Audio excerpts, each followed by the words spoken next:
Bonjour tout le monde, c'est Soulato. Ça fait longtemps, mais je vais pas me justifier, on commence direct la vidéo qui explique comment j'ai appris les bases de l'animation 2D. Il y en a qui se détendent avec de l'ASMR, d'autres avec des vidéos cheloues d'IA qui découpent des objets, mais moi perso, je peux passer des heures à mater de la pure animation 2D qui s'enchaîne bien. C'est hypnotisant. Alors je me suis dit, est-ce que moi-même je pourrais pas apprendre à faire de l'animation? Et dans un monde avec internet, la réponse est comme souvent, bah oui, je peux en fait. Mais premier problème, tout le monde utilise After Effects, le logiciel d'Adobe, et comme c'est payant, je suis allé voir mon banquier et il m'a répondu Non, très poliment, très humainement, mais c'était quand même un gros. non. Bon, j'aurais pu essayer de craquer le logiciel, mais c'est pas légal. Et comment ça, d'habitude, ça me pose pas de problème. Bon, certes, mais j'ai découvert Cavalry, un logiciel qui a le grand avantage d'être gratuit et le grand désavantage de ne pas être After Effects. Ce qui veut dire que ça va être très dur de trouver des tutos sur internet, mais tant pis, je me suis lancé donc j'assume. Le premier tuto que je trouve est celui de la chaîne YouTube de Graphica, un gars qui maîtrise de fou le code, Photoshop, l'animation. Je suis sûr qu'il est extrêmement beau gosse en plus, mais je suis pas du tout jaloux parce que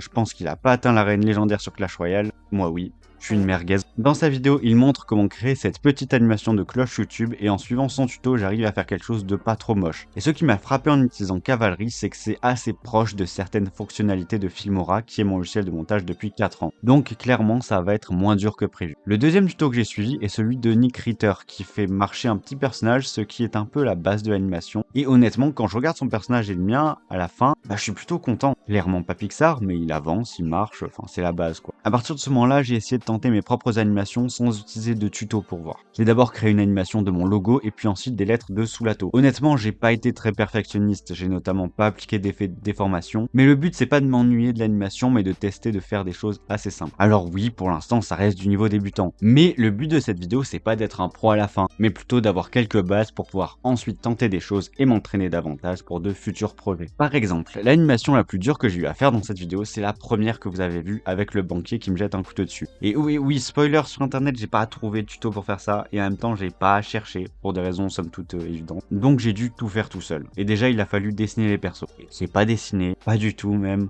Un jour je ferai une vidéo où j'apprendrai, mais pour l'instant je fais vraiment ce que je peux. J'arrive donc à faire ces personnages qui me conviennent. Je crée vite fait un décor sur Canva, et c'est parti pour animer tout ça.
Et voilà pour cette courte vidéo, j'espère qu'elle vous aura plu. Si c'est le cas, n'hésitez pas à la liker et à vous abonner, et on se revoit très bientôt.